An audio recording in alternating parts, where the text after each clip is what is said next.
Hello class, Mr. Stone here. The problem I found today was rectangles and squares. They want you to find the perimeter and the area of both of these, okay? I gave you 4 different examples. They gave you the sides. What I did is above, I put the formulas. The first one right over here. Oops, let's get the pen going. Pen. Okay, the first one is the perimeters right here. The perimeters is really, no matter what the shape may be on the perimeter, it's the distance going around. It'd be like if you looked at your backyard. Hey, what's the perimeter of your backyard? It's the addition of all the lengths, okay? How long your backyard is, how wide your backyard is, and you add those two up, and then you come down the other side. It's how long your backyard is and how wide your backyard is. So it's relatively easy, no matter what the shape is. So as you look here at the regular rectangle, they call it 2L plus 2W, okay? But it is the side of all 4 of these. You just got to add them all together, okay? And the square is really just a rectangle in a different form, okay? They're just, so all sides are equal in a square. Where a rectangle, 2 of the sides are the same length, and then the other 2 sides are the same length, okay? Now on an area, okay? An area is actually the length times the width. So a square, the length and the width are the same.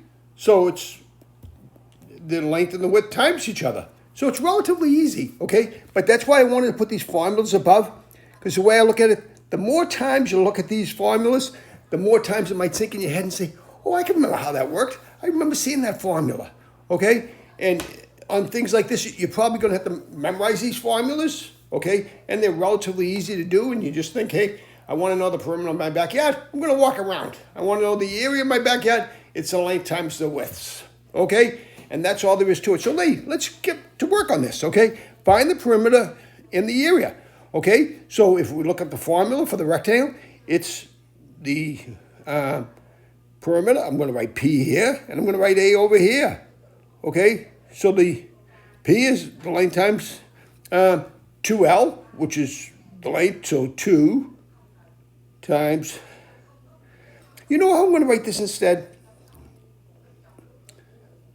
Okay? Only because it's the same thing. Okay, so we can write 8.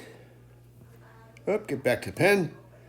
We got 8 plus 8. Okay, so that's 2L, 2 widths. Okay, then we got 5 and 5. So we add these together, 10, 16, 26. 26, that's the perimeter. That was relatively easy. Now the area, okay, it's 5 times 8. It's 40.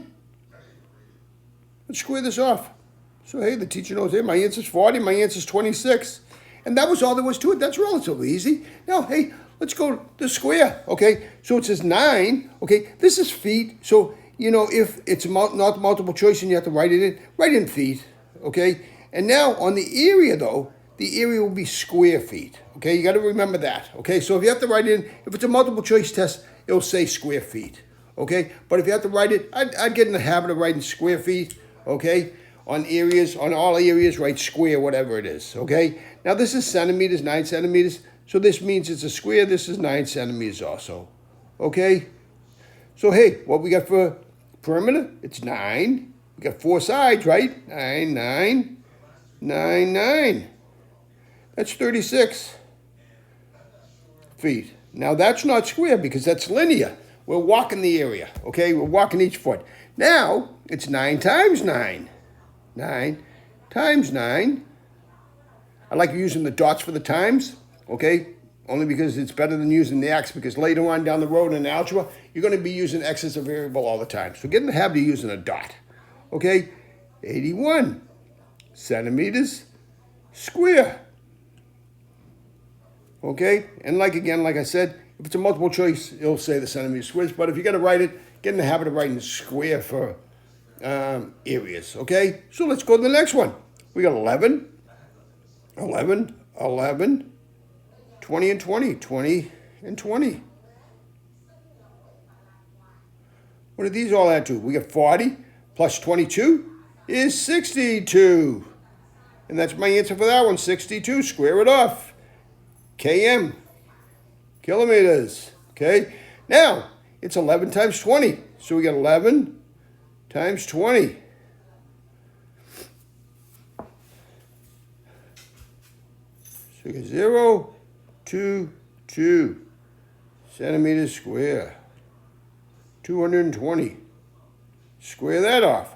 And that's my answer for that one. That was relatively easy. Now let's see the next one. Okay, they didn't do the little T-box, but I'll do it, okay, for them.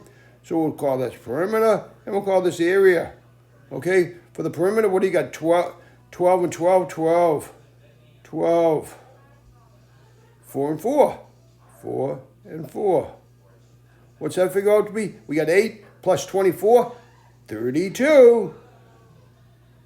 32, square it off, okay? Now, for the area, it's 12 times 4. 12 times 4. 48. Now this is meters square. Meters square. Put a meter thing over here. And that's it. Square this off so the teacher knows that's my answer. Okay? But that's all there is to find the perimeter of the area. It's kind of simple, okay? You just got to learn these formulas, and there's only a couple of them, okay? But the perimeter will hold true on every single one of the problems. What's the perimeter of a triangle? It's the 3 sides. You know, quadrilateral, it's 4 sides, okay? No matter what the figure may be, it's the distance if you walk around. You walk, they'll call it the perimeter of your property, okay? And that's all there is to it. If you like this video, give me a thumbs up. Subscribe to my YouTube channel, help my YouTube ratings. Share this with any friends you got or mathematical students because they might see this on an exam. And, hey, if they see this enough times, they're going to say, hey, I can solve this. And they'll be more confident solving things like this. Okay? Thank you very much. Have a great day. Bye-bye.